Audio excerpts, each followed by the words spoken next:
भी सभ्य लोकतंत्र अपने कानून को समय समय पर परिपक्व करता है, अप्रासंगिक कानूनों को हटाता है और विधेयी अस्पष्टताओं को दूर करता है। कांग्रेस पार्टी इस प्रक्रिया का विरोध नहीं करती, बल्कि ऐतिहासिक रूप से हमने ही बात की विधेयी सुधारों की नींव रखी। किंतु माननीय महोदय, मेरा प्रश्न इस बिल की मंशा नहीं बल्कि सीमा, प्राथमिकता और ईमानदारी को लेकर है। ये बिल वास्तव में कानूनी सुधार की दिशा में गंभीर प्रयास है या फिर सरकार द्वारा अपनी विधायी निष्क्रियता को छुपाने का एक औपचारिक अभ्यास मात्र है। आज देश महंगाई, बेरोजगारी, किसान संकट, संघीय ढांचे, संरक्षण और संवैधानिक संस्थाओं की स्वायत्तता जैसे गंभीर मुद्दों से जूझ रहा है और सरकार ऐसे समय में केवल तकनीकी सुधारों का रोल पीट रही है। कानूनों को निरस्त करना तब सार्थक होता है जब साथ ही नागरिकों के अधिकारों को मजबूत करने वाले नए कानून भी लाए जाए। दुर्भाग्यवश पिछले कुछ वर्षों में हमने देखा है कि सरकार सुधार के नाम पर ऐसे कानून लाए जिससे असहमति को दबाया गया और राज्यों के अधिकारों पर अतिक्रमण किया गया।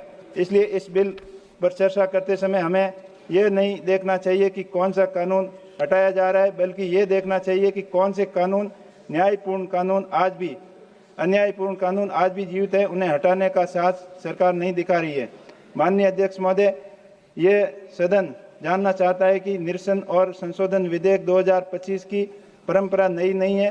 पूर्ववर्ती कांग्रेस सरकार के कार्यकाल में भी ऐसे अनेक विधेयक लाए गए जिनका उद्देश्य कानूनों को स्वच्छता और प्रशासनिक स्पष्टता था, किंतु उस समय ये प्रक्रिया एक व्यापक विधि सुधार एजेंडे का हिस्सा हुआ करती थी। आज स्थिति यह है कि सरकार केवल कानूनों को हटाने के अंदर रुचि दिखा रही है जो पहले की निष्प्रभावी हो चुके हैं, जबकि वे कानून जो नागरिक स्वतंत्रताओं पर प्रत्यक्ष व अप्रत्यक्ष रूप से प्रहार करते हैं उन्हें बनाए रखा गया है। उदाहरण के तौर पर देश के औपनिवेशिक मानसिकता से प्रेरित कई दमनकारी प्रावधान आज भी लागू है, जिसे उपयोग कर पत्रकारों को, छात्रों को, सामाजिक कार्यकर्ताओं के खिलाफ उनका उपयोग किया जाता है। जैसे राजस्थान राज्य, जहां लोकतांत्रिक चेतना और सामाजिक न्याय की लंबी परंपरा रही है, वहां के लोग कुछ पूछ रहे हैं कि क्या कानून केवल शासन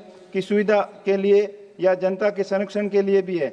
इस बिल में जिन कानूनों को निरस्त किया जा रहा है उनके अधिकांश पहले ही अप्रासंगिक हो चुके हैं। ऐसे में सरकार को ये बताना चाहिए कि